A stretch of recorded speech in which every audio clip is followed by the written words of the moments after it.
희망과 소망을 가지고 우리 하나님의 말씀 요한복음 12장 1절부터 3절까지 말씀 우리 큰 목소리로 같이 읽겠습니다. 시작! 6월절 엿새 전에 예수께서 베다니에 이르시니 이곳은 예수께서 죽은 자 가운데서 살리신 나사로가 있는 곳이라. 거기서 예수를 위하여 잔치할세 마르다는 일을 하고 나사로는 예수와 함께 앉은 자 중에 있더라. 마리아는 지극히 비싼 향유 곧 순전한 나드 한 근을 가져다가 예수의 발에 붓고 자기 머리털로 그의 발을 닦으니 향유 냄새가 집에 가득하더라. 아멘. 우리 정근표 집사님하고 우리 지인이는 온라인으로 접속해서 지금 예배드리는 중이고요. 지인이가 열이 난다는데 괜찮은지 모르겠습니다. 여러분 걸리더라고요. 주변에 한 번도 안 걸리셨던 분들 더욱 조심하시고, 난 한 번 걸렸는데 제가 6월에 걸렸잖아요. 저는 한 10월, 11월까지는 괜찮을 줄 알았는데 모르겠어요. 주변에 걸리는 분들은 대부분 2, 3월에 걸렸던 분들이라고 얘기는 하는데, 어찌됐건 간에 지금 막 600명, 900명 하잖아요. 오산시만 하더라도. 또 직장생활 하다 보면 밀접적으로 접촉할 수밖에 없으니까 다른 것들이라도 여러분 조심, 또 조심 하시기를 부탁을 드립니다. 진이 괜찮으면 괜찮다고 댓글 좀 달아주면 좋겠고요. 안 그러면 또 온라인 예배 드리는 분들이 대부분 틀어놓고, 온라인으로 공부하는 애들도 그렇지만 틀어놓고 진도만 나가요. 제가 우리 딸들을 보니까 그렇더라고요. 틀어놓고 두고. 저도 다음 주부터 연수가 있어서 온라인으로 하는데, 거기는 이렇게 화면을 안 쳐다보고 있으면 조교가 전화한대요. 아주 살벌한 것도 있어요. 여러분 예배에 이곳도 현장이고 지금 온라인으로 예배 드리는 분들도 현장이니까 이 현장에서 더욱더 하나님의 말씀에 집중할 수 있는 여러분 되시길 주님의 이름으로 축원합니다. 자, 여러분 생애에서 행사라는 게 있을 거 아니에요. 행사 중에 가장 큰 행사는 무엇이었을까요? 여러분 행사 가운데 혹시 있습니까? 아마 생애 최초의 행사는 본인 기준으로 태어날 땐 행사 안 하잖아요. 1년 지나면 돌잔치라는 거래요. 제가 이제 근우근안이 단독목회하고 아마 돌은 근우근안이 제가 이제 인도를 했는데, 아마 그게 아마 아이들은 기억을 못해요. 아이들은 기억을 못하나 부모 나름대로의 저기가 될 거예요. 또 교회적으로 본다면 세례 받았을 때라든지 행사가 있을 거고, 결혼이라든지 뭐 여러 가지가 있을 겁니다.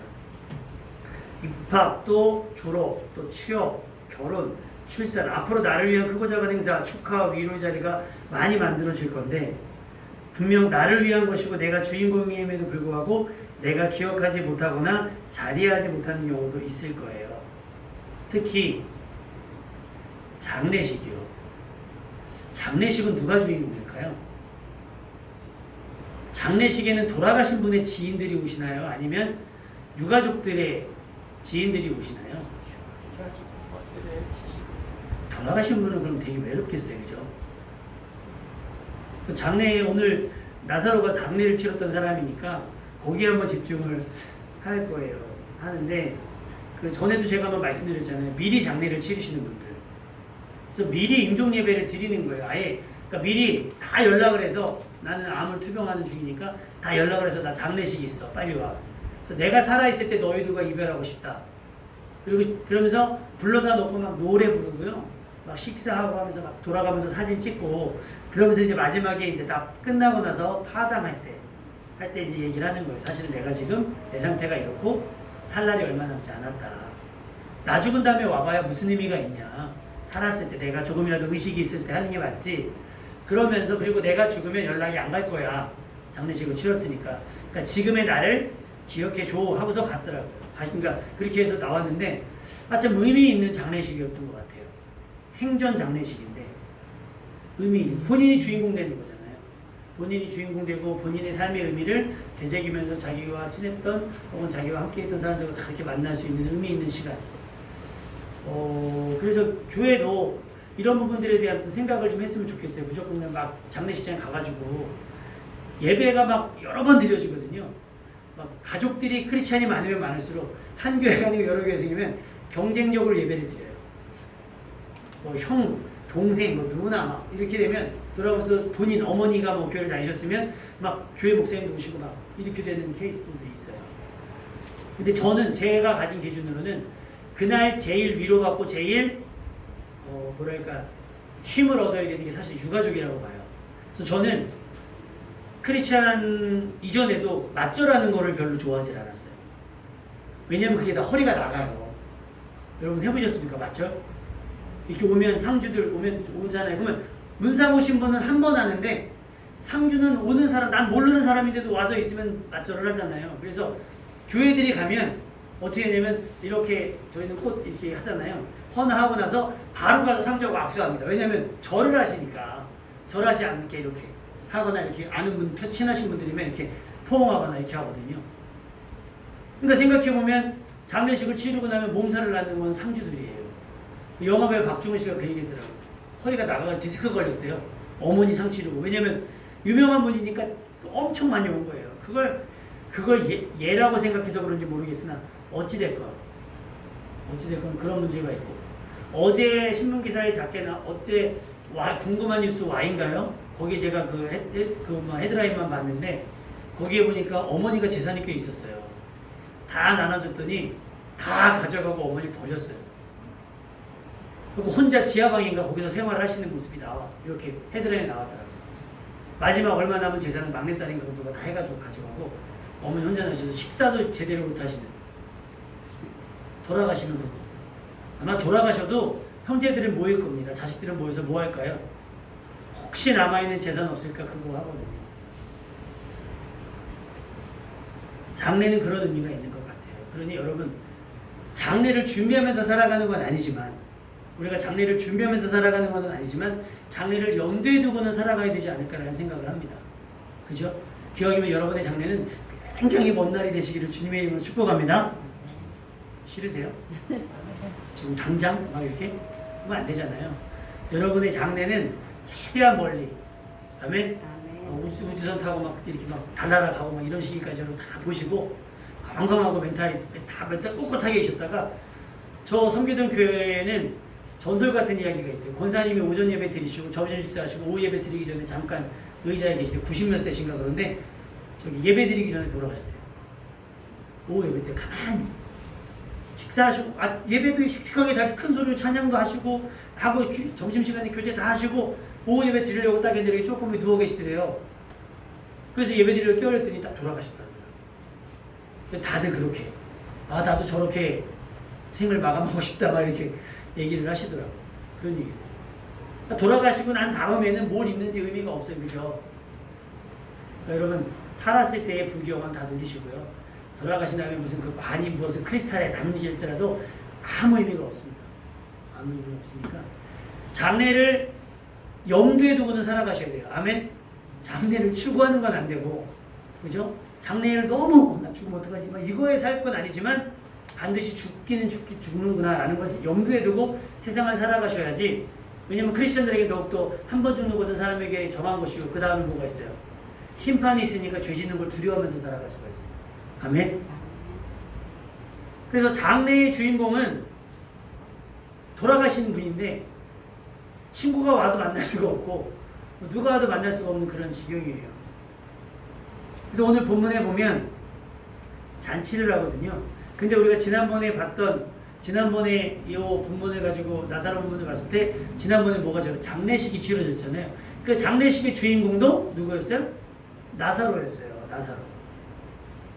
그런데 오늘 본문은 나사로가 죽어있지 않거든요. 살아있어요. 근데 잔치한다 그랬거든요. 누구를 위하여? 성경 본문은 예수를 위하여 잔치했다고 했어요. 예수를 위하여 잔치했다. 예수님께서 다시 베다니에 이르셨어요. 그곳은 전에 죽었었던 나사로가 다시 살아난 곳이고요. 예수님께서 죽은 자 가운데서 나사로를 다시 살려내신 곳이었어요. 아마 이곳 예수님께도 나사로에게도 평생토록 의미가 되는 장소가 아닐까요? 여러분에게도 이런 기억에 남는 의미가 있는 장소가 있었으면 좋겠습니다. 아멘. 너무 힘들 때 조금 더 쉬고 왔을 때 새 힘을 얻고, 어디서 기도를 했더니 어디서 기도를 했더니 기도 응답이 좀 됐다. 그래서 그 장소가 특별한 것은 아니지만 그 장소의 의미가 있는. 그래서 만약에 나사로가 다시 살아나서 막 돌아다니지만 베다니만 오면 무슨 생각이 나겠어요? 심장이 막 뛰겠죠. 내가 여기서 죽었다가 장사 지냈다가 내가 다시 살아났어. 이거는 나사로가 결혼해서 결혼할 때 부인에게도 얘기할 것이고 자기 장모에게도 얘기할 것이며 자식을 낳으면 자식에게 그 자식이 자식을 낳으면 그 자식에게도 이야기할 수 있는 것이고 베다니는 마치 무슨 기념관처럼 기념의 장소가 되는 것처럼 여러분에게도 그런 은혜의 장소가 있고 응답의 장소가 있기를 주님의 이름으로 축원합니다. 나사로와 마르다 그리고 마리아 남매는 전부터 예수님을 알고 지낸 사이였어요. 특히 성경은 이들을 예수님께서 본래 사랑하시는 자들이라고 기록하고 있습니다. 여러분은 예수님과 어떤 관계입니까? 그냥 알고 지내는 사이입니까? 우리 지난 수요일날 제가 이제 배구 대회에 갔었잖아요. 그런데 빛이 나는 사람이 한 명 있는 거예요. 훤칠해가지고 얼굴도 영화배우처럼 잘생기고 혹시 아시는지 모르겠어요. 배구 선수 문성민 선수라고 그 다음에 여호연 선수 현대캐피탈 소속의 선수들이 와서 아이들을 지도하고 있는 거니까 막 여학생들이 난리가 난 거예요. 봤냐 니네? 우와! 사진 찍어요. 그래서 우리 애들한테도 얘기했죠. 우리 애들은요 습기가 없어요. 가라 그러면 가지라네. 근데 마침 문성민 선수가 이렇게 지나가는 거예요. 내가 일부러 딱 우리 앞에 애들 앞에서 딱 호흡을 끊었어요. 안녕하세요. 제가 인사를 해줬어요. 네 안녕하세요. 끊어줬으면 오빠 하든지 선수님 하든지 하면서 사진을 찍든 사인을 받든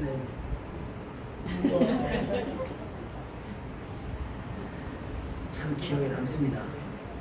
기억에 남. 그렇다고 제가 어른된 제가 가서 문성민 선수 막 사인. 제가 유명인을 몇 번 만나봤어요. 이제 에버랜드 애들 데리고 에버랜드를 갔는데 에버랜드 입구에 보면 그 커다란 나무 있잖아요.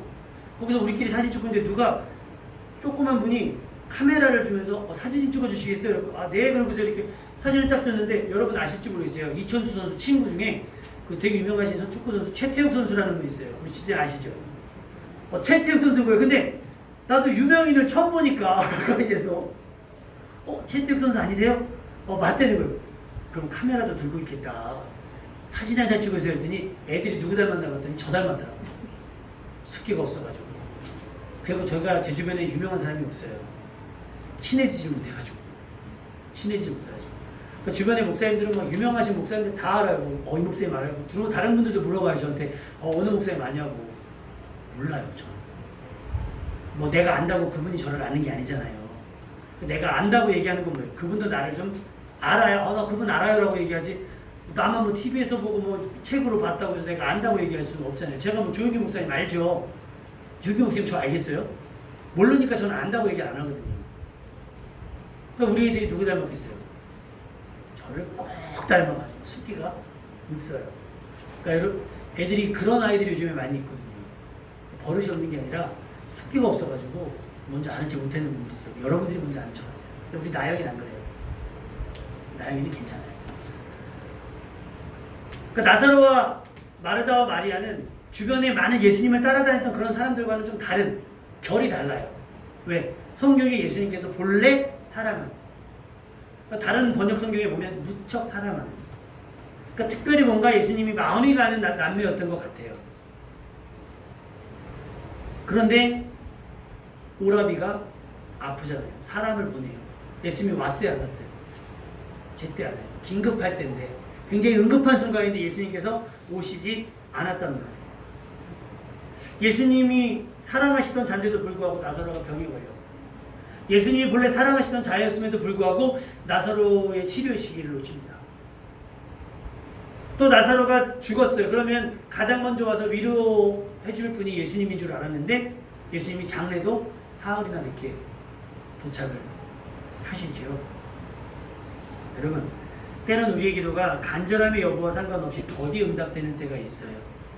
그리고 이 상황이 지나갔으면 좋겠고 이런 상황이 나에게 미치지 않았으면 좋겠는데 이런 상황이 내게 임했다고 해서 하나님이 우리에 대한 사랑이 변했거나 우리에 대한 사랑을 포기하신 것이 아님을 명심하시기를 주님의 이름으로 축원합니다. 때로는 그런 상황들 속에서 드러내주고자 하는 하나님의 영광이 있고 하나님의 뜻이 있어요. 우리는 모르죠.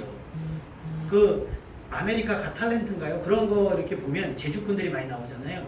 근데 어떤 사람이 그림 그리는 사람이 나왔더라고요.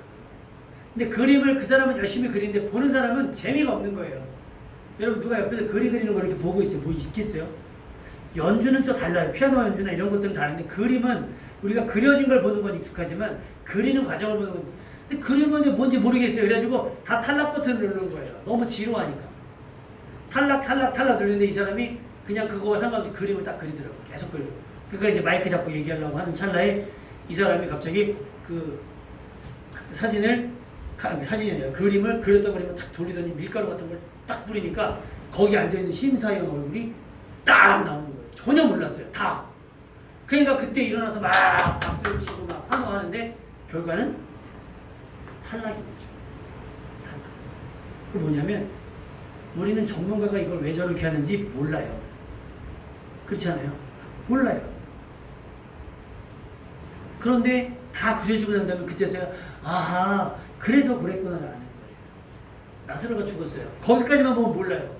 참 무척이나 사랑했던 사람들이라면서 참 매정하시다 라고 생각할 수 있지만 나사로가 다시 살아난 걸 보면 아 이것을 위해서 하나님께서 예수님께서 일부러 더디 오셨구나라는 게 이해가 되는 거예요. 그러니까 여러분 그 하나님의 은혜와 섭리가 깨달아지기까지 말로 우리가 지난주에 찬양했잖아요. 너 기도를 멈추지 마라. 함부로 말하지 말라는 거잖아요. 함부로 지금의 상황을 하나님께서 나를 버렸다든지 하나님이 날 사랑하지 않았나 봐. 애들이 그냥 그죠. 엄마 안 사랑해. 뭐예요? 과자 안 사주면 그러는 거예요. 과자 안 하고 엄마 사랑을 이렇게 한단 말이에요. 뭐 자기가 원하는 걸로 했을 때 안 돼 그러면 엄마 나 안 사랑하나 봐. 이렇게 얘기한단 말이죠. 우리가 마치 그런 철없는 어린아이처럼 하나님의 사랑을 의심할 때가 있거든요. 하나님 크고 비밀한 우리가 지금의 2차원적인 눈으로는 바라볼 수 없는 크고 놀라운 계획을 가지고 계세요. 그래서 때로는 우리의 간절함과 상관없이 응답이 더디거나 응답이 미루어질 수 있다라고 하는 거예요. 그러나 여러분 조금만 견뎌주시길 바래요. 나사로가 죽었고 치료의 시기를 놓쳐서 나사로가 죽었고 장례가 치러지게 됐어요. 그런데 나사로의 장례식에도 예수님은 늦게 오셨지요. 심지어 돌문을 옮겨놓으라 그랬더니 아우 이미 사흘이나 지나서 냄새가 난다고 얘기할 정도였습니다. 예수님은 그의 질병도 고치지 않으셨고 그의 죽음도 막지 않으셨어요. 그러니 이해할 수 없으면 서운하고 원망스러울 수밖에 없을 겁니다. 그런데 그거보다 더 어려운 건 뭔지 아세요? 예수님에 대한 서운함은 그럴 수 있는데 예수님께서 우리에게 그렇게 하셨기 때문에 주변 사람들의 반응이 있어요.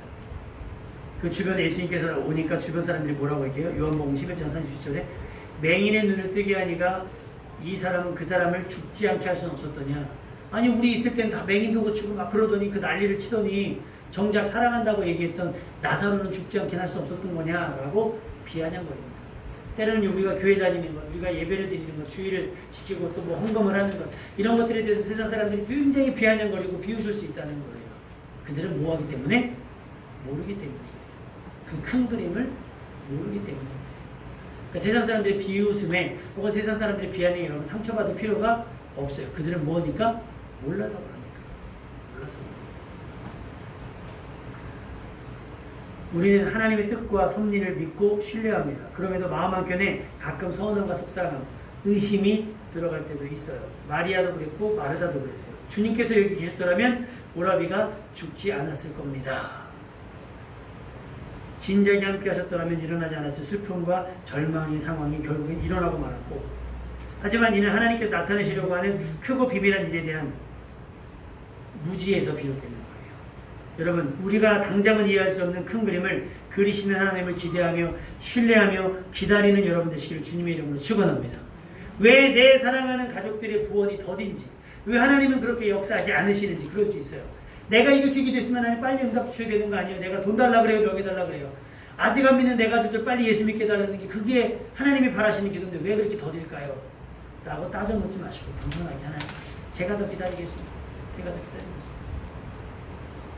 그 다큐멘터리 선교 영화 그 창끝인가요? 창끝에서 나는 그걸 보면 지금도 어느 지역에 가면 전혀 외부 사람들이 들어가지 못하는 원주민 마을이 있어요. 거기에 선교사가 들어갔다가 비행기에서 내리자마자 죽거든요. 근데 그곳에 선교사 아들이 들어가요. 가서 막 음식 떨어뜨려주고 과일 떨어뜨려주고 막 하면서 하다가 그래서 그 아들이 거기서 들어가서 선교사 사역을 합니다. 나중에 결국 이해할 수 없죠. 아 그럴 거면 첫 판부터 대기하시지 왜 막으셨어요? 우린 그걸 모르죠. 근데 여러분, 희생 없는 뭔가는 없어요. 희생 없이 얻어지는 것. 6.25 전쟁이 어떻게 끝났어요? 희생. 수많은 사람들이 희생. IMF를 어떻게 겪었어요? 그 모든 속에 많은 사람들이 희생, 감수했던 많은 것들이 있기 때문에 극복된 거예요. 근데 우리 그 공을 다 무슨 정치인한테 가져가고 막, 저는 지금도 새마을운동에 대해서 그런 생각을 해요. 경부고속도로 달리는데 예전에 누가 그 얘기 하시더라고요. 도로가 너무 좋았어요. 그래서 누가 그 얘기를 하는 거야. 박정희 대통령이 막 했다는 거예요. 옆에 있는 어떤 분이 박정희가 와서 시멘트를 붓기로 해서 뭐를 했어. 그렇잖아요. 물론 정치인들의 탁월한 리더십이 필요하긴 합니다. 그런데 실제로 그 위험하고 힘든 일에 누가 있어요? 다 누군지 모를 무명의 사람들이 하셨을 거예요. 근데 수많은 사람들이 그곳에서 돌아가셨다고 하더라고요. 돌아가셨다고.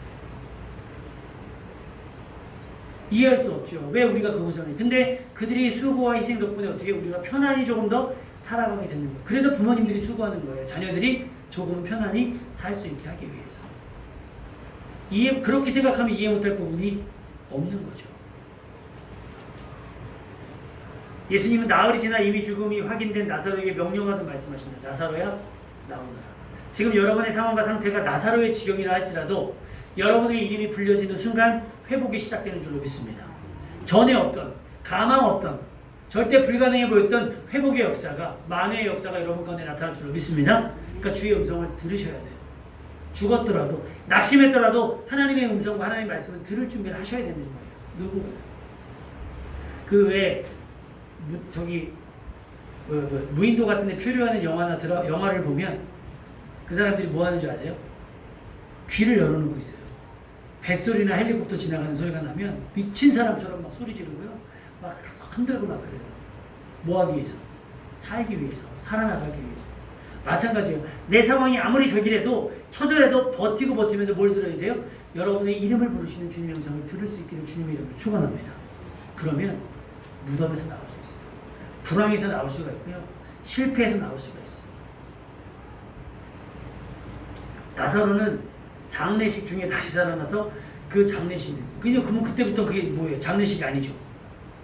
뭐가 되는 거예요? 잔치가 되는 거죠. 그 육개장 맛은 아마 다를 거예요. 그죠? 만약에 육개장을 먹진 않았겠지만, 나사로가 죽어서 막 그랬다면, 그럼 우리가 그 돌아가신 분의 이야기를 많이 하잖아요. 나사로가 살아서 나오면 뭐 어떻게 되는 거, 육개장, 이거 맛이.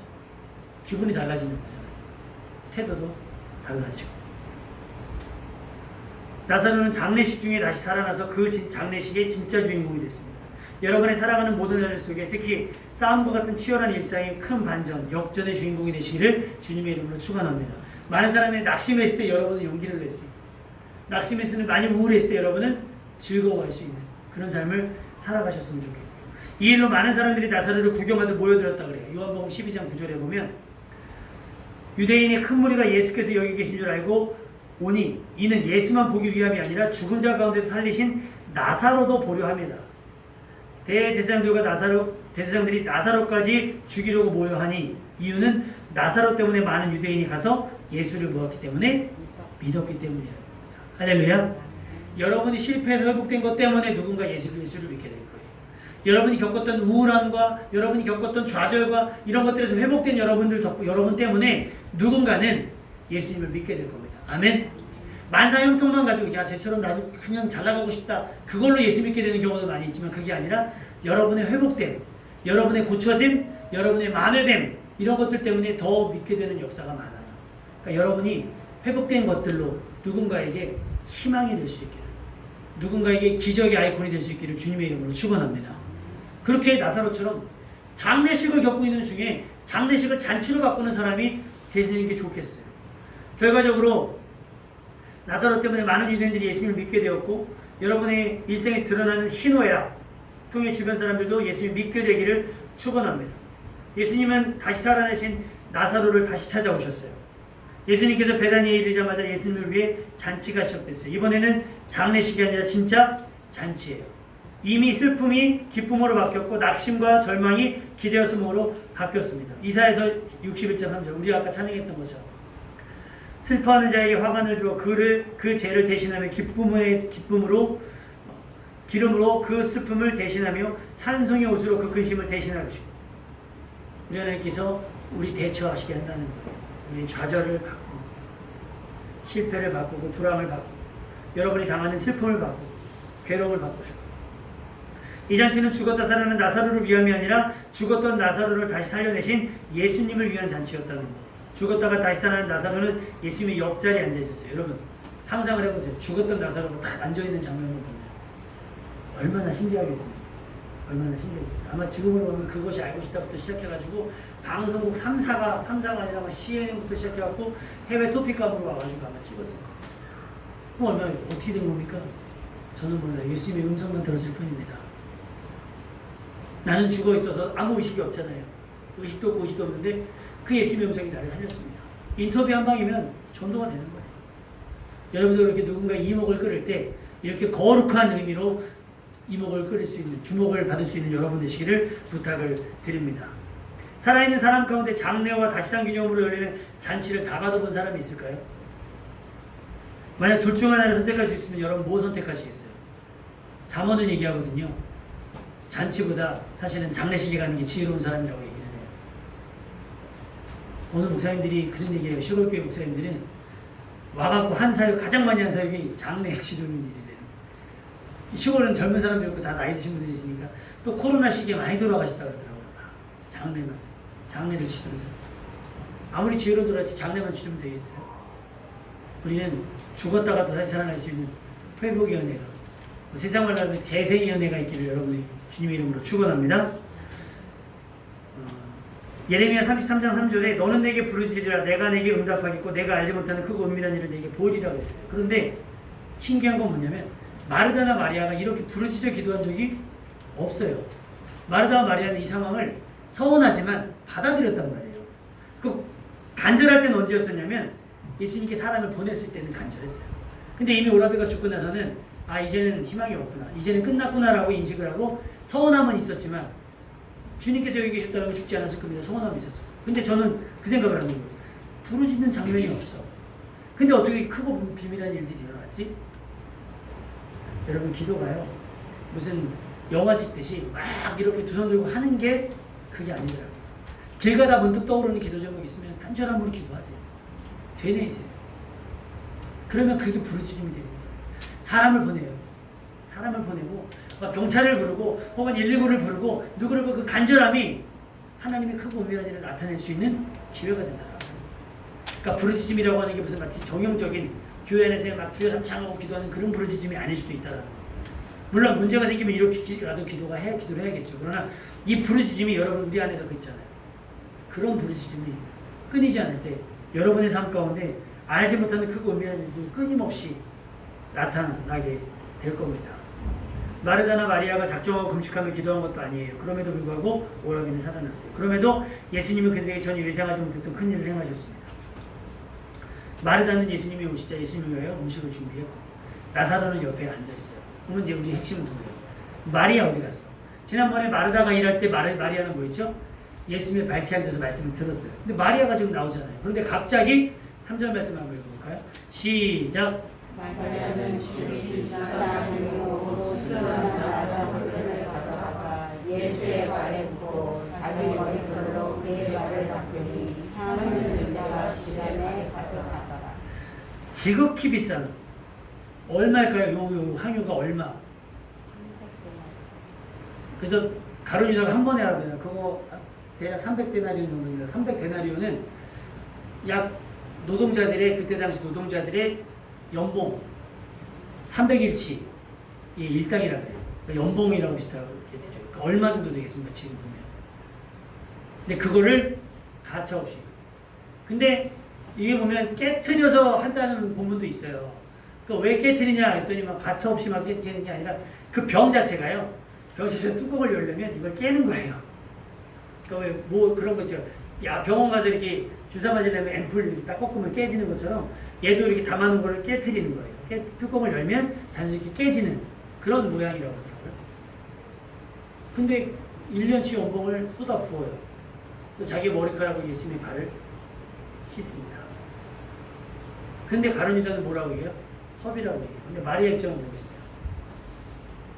아마 성경에 기록되어 있지 않지만 마리아가 이거 들고 동분서주하지 않았을까요? 오라비만 살릴 수 있다면 어땠나. 근데 그때 의학으로는 못한 거예요. 돈이 있어도 오빠를 살릴 수가 없었던 거죠. 그러니까 허비 안 된 거예요. 근데 오라비가 살아났으니까 이거는 이제 뭐예요? 그러면 누구를 위하여? 예수님을 위하여 쏟아 붓는 거예요. 여러분 생애에 아마 한 번쯤은 이런 은혜의 경험이 있었으면 좋겠어요. 뭘 드려도 아깝지 않은, 내가 받은 은혜가 너무 커서 뭘 드려도 아깝지 않으니까 이 반대가 되시면 안 돼요. 그래 내가 옥합을 깨면 하나님 복을 주겠지가 아니라 여러분 생애에 죽었던 나사로가 다시 살아나는 만큼 감격스럽고 막 가슴 벅찬 이런 은혜의 경험이 있기를 주님의 이름으로 축원합니다. 그러면 하나님 앞에 뭘 내놔도 아깝지 않게 돼요. 여러분 그런 경험 있잖아요. 내가 받은 은혜가 너무 커서 내게 일어날 일이 너무 커서 내가 막 밥을 사도 아깝지 않아. 어떤 사람이 상금을 받아왔는데 어디 대회 나가서 상금을 받아왔는데 기분이 너무 좋아서 밥을 샀더니 밥값이 상금보다 더 많이 나왔다는 거예요. 그래도 내 기분은 아깝지 않잖아요. 그런 거예요. 내가 받은 은혜가 너무 크니까 와 뭐 이거 옥합 정도 이거 뭐 향유 이거 정도 뭐 그냥 빼도 아깝지 않은 거예요. 그래 누군가는 그걸 허비한다라고 얘기하셨어요. 그 말 잘하는 사람들은요. 죽었던 나사로가 예수님 늦게 왔을 때 그 말했던 사람들이니까 그런 사람들과는 어울리지 않는 게 좋아요. 부정적인 사람. 이 사람들 비아냥거리는 사람은 상대하지 않는 게 그 사람들 얘기는 귀담아 들을 필요가 전혀 없어요. 마리아의 이런 모습은 받은 바 은혜에 대한 반응이 없고 마리아는 자기 오라버니를 살려주신 예수님께 전혀 인색하지 않았어요. 어쩌면 자신의 내일을 위해 아껴 모아둔 것일지도 모르는 향유를 아낌없이 쏟아부은 것은 오라비에 대한 마리아의 마음일지도 있어요. 그죠? 가치를 어디다 둬요? 향유가 아니라 오라비의 생명에 둔다면 뭐 살았으니까 이건 충분히 뭐 이미 나는 이거는 필요하지 않다 할 수 있을 거예요. 진작에 향유를 비싼 값에 팔아서 오라비를 고치는 일이 있을 수 없었을까? 안 했을까요? 했겠죠. 했으니까 예수님께까지 사람이 갔고 결국은 죽게 되었겠죠. 마리아는 슬픔이 기쁨으로 절망이 소망으로 바뀌어진 지금 자기가 가진 가장 귀한 것을 아낄 필요가 없다는 거예요. 그리고 무엇보다 그 향유를 예수님께 부어드림으로 이 모든 일이 예수님 덕분이라는 것을 인정하는 신앙의 고백이라는 겁니다. 탕자 이야기를 통해서 보면 아들이 돌아왔어요. 나쁜 녀석이잖아요. 아버지 재산 가지고 다 잃어버리고 그런데 뭐라고 얘기해요? 죽었다가 다시 돌아왔다. 그러니까 우리가 송아지를 잡자. 어우 송아지 불쌍하지 않습니까? 차라리 송아지 살리고 아들을 죽여야지. 아들을 제가 데리고 왔을 때 아들을 번제로 드렸어야 돼요. 아버지 재산을 그렇게 버르장머리 없이 해가지고 탕진해버린 아들을 그런데 아버지 입장에서 어떻게 해요? 살아서 돌아왔으니 송아지를 잡자. 허비가 아니죠. 함께 먹고 마시고 즐거워야 될 이유가 되는 거예요. 여러분의 삶이 이렇게 누군가를 모아놓고 잔치하는 삶이 됐으면 좋겠습니다. 아멘? 왜? 항상 좋은 일이 있어서 항상 기도의 응답이 기적처럼 일어나서 여러분이 항상 누군가에게 밥을 사고 차를 사고 대접하고 섬기는 길 여러분이 깨도 또 깨도 아깝지 않은 놀라운 일들이 여러분 가운데 있었으면 좋겠습니다. 예수님을 위한 잔치는 마치 예배와 같아졌어요. 단순히 먹고 마시는 것이 아니라 우리의 예배도 오직 예수님께 집중이 됐으면 좋겠습니다. 우리의 예배가 폐쇄적이지 않고 개방적인 예배가 되어서 예배가 딱딱하기만 한 것이 아니라 모두가 한데 어울려 자기에게 일어난 일들을 서로 간증하며 감사함으로 예배의 감격이 높아졌으면 좋겠어요. 그렇다고 막 지극히 비싼 것들 막 갖고 오세요. 그렇다고 예배 가치가 높습니다. 예수님은 부자가 낸 많은 헌금보다 과부가 낸 두 랩돈 그 진심을 더 기뻐하셨어요. 그러니까 여러분 많이 드렸다고 해서 나는 하나님께 많이 드린 게 아니에요. 진심이었느냐가 더 중요해요. 마리아는 지금 진심이었어요. 우리 교회와 여러분의 가정에 여러분이 쏟아부은 땀과 열정 그것이 응답, 기적으로 나타났으면 좋겠어요. 이 결과가요.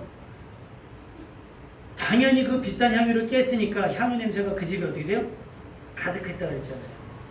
여러분의 삶에도 그렇게 그런 향기가 여러분이 쏟아낸 하나님을 위해서 쏟아내고 가족들을 위해서 쏟아낸 땀과 눈물의 향유로 가득 차 있었으면 좋겠습니다. 그래서 많은 사람들에게 여러분이 가졌던 구원의 감격과 즐거움이 전염됐으면 좋겠어요. 왜 이렇게 교회를 안 빠지고 다녀? 집사님 맨날 성경 쓰고 있으면 이제 안 물어보십니까? 그 사람들.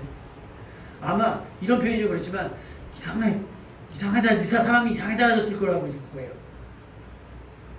뭐 커피를 타주니까 맨날 불러서 혼내키던 사람이 불러서 막 쫄아가지고 왔는데 커피를 타줘서 안 힘들어? 여러분 그럼 다리 풀려요. 그리고 그런 대접을 받는 사람은 갑자기 다리가 풀리거든요. 그럼 궁금할 거예요. 그 사람들은 궁금할 거예요. 도대체 저 사람이 나한테 왜 이러지? 나 자르려고 그러나? 이런 생각 처음에 들을 거 아닙니까? 사람이 바뀌었으니까. 근데 이런 일들이 여러분 가운데 많이 일어났으면 좋겠어요. 그냥 좋아서. 그냥 좋아서. 굳이 뭐 그렇게까지 살아야 돼. 좋으니까 밥 한번 사자. 왜? 그냥 기분이 좋아서. 네가 좋아서. 할렐루야. 그렇게 그리스도의 향기를 나타냈으면 좋겠어요. 그럼 넌 도대체 왜 기분이 좋냐? 나 은혜 받았거든. 이게 얼마짜리인데? 사람들은 은혜가 뭔지 모르니까 얼마짜리인데. 하나님 말씀 들었는데 때로는 막 양심의 가책이 느껴지기도 하고 그냥 위로받은 것 같기도 하고 그래서 그냥 기분이 좋아. 그래서 좋은 사람한테 3일랑 그냥 차 한잔 먹고 싶어. 밥 한 번 먹고 싶어. 내가 밥 한 번 살게. 이렇게 해서 여러분이 크고 작은 막 잔치로 그렇다고 우리가 막 먹고 마시고 즐기는 막 이런 게 아니라 이해되시죠? 그렇게 하나님의 영광을 드러내는 잔치에 익숙한 사람이 되었으면 좋겠습니다. 고린도후서 2장 15절에 보면 우리는 구원받은 자들에게나 망하는 자들에게나 하나님 앞에서 그리스도의 향기라 그랬어요. 여러분의 땀과 눈물 속에서 다른 사람들은 그리스도의 향기, 그리스도의 보혈을 볼 수 있었으면 좋겠습니다. 사무엘상 12장 24절에 너희는 여호와께서 너희를 위하여 행하신 그 큰 일을 생각하며 오직 그를 경외하며 너희의 마음을 다하여 진실이 섬기라 교훈하고 있습니다. 너희를 위하여 행하신 뭐요? 그 큰 일. 마리아가 옥합을 깬 게 뭐예요? 오라비를 위해서도 우리를 위해서 행하신 큰 일, 오라비를 다시 살리신 그 큰 일 때문에 마음을 다하고 정성을 다하고 진심을 다한 거예요. 마리아가 옥합을 깬 것은. 여러분에게 이런 일들, 내가 막 그렇게 하지 않을 수 없는 큰 일이 여러분들 가운데 끊임없이 나타날 수 있게 주님의 이름으로 축원합니다. 찬양하겠습니다.